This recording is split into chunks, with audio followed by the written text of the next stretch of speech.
Monqol imperiyası necə yarandı və necə gücləndi? Mən sizə onunla danışacağım. Monqol imperiyasını yaradanda Çingiz xan 1206-cı ildə yaratmışdır. 1227-ci ilə qədər də hakimiyyətdə olmuşdur. O, əvvəl olmadan qabaqda Monqollar da qədim zamanlarda çöllərdə yaşayırdılar, Mərkəzi Asiya çölündə. Orada əlverişli olmadığı üçün, yaşayış əlverişli olmadığı üçün Monqollar çox getdilər bəzi yerə də köç eləməyə.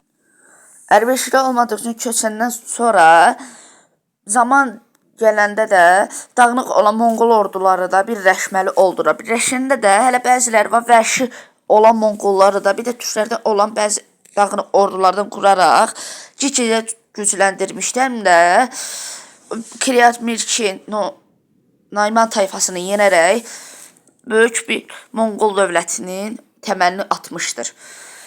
Onun hələ işğalları da bəzi ölkələri də sarsmışdır, həm də qorxuya salmışdır.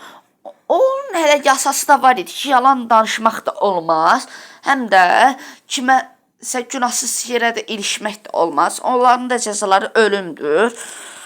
Onun yasası da bəziləri var idi. Onun hələ işğal elədiyi ölkələrə də qorxu salırdı.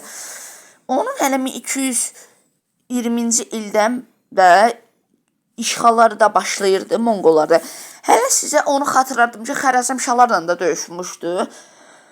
Döyüşəndə də Xərəzmşahın hökmdarının özü də güclü ordusu olmasına baxmayaraq Xərəzmşah Məhəmməd Monqollara açıq döyüşdə girməkdə çəkilir. O da daha çox şəhərin qala divarlarını möhkəmləndirdi.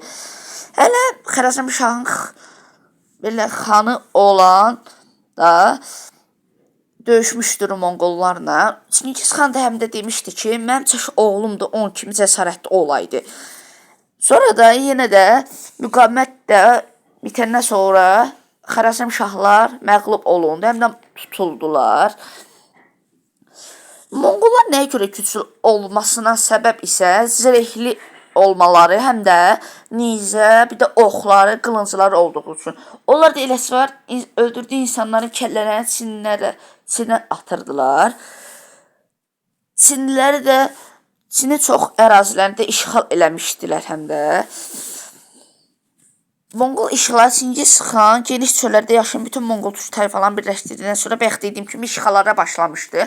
Həm də bütün ölkələri də qorxu içinə salmışdır. Bəziləri müqavimət göstərəni də olmuşdur. Bizim Azərbaycan da həm də müqavimət göstərəni olmuşdur. Ondan sonra da müqavimət qırılanda da tutulmuşdur. Yəni bütün ölkələrdə müqavimət göstərəndə də müqaviməti qırılmışdır. Monqolların da eləsi var, məğlub olunduğu döyüşlərdən birində Məmlük arasında döyüş olmuşdur. O döyüşdə də Monqollar da dayandırılmaz Monqol deyiləndə Monqollar da dayandırılmışdır. Hələ Çingiz xanın nəvəsi də olan bəzilərinin nəslini davam elətdirənlər də var. Onu gələn həftə danışacağım dostlar.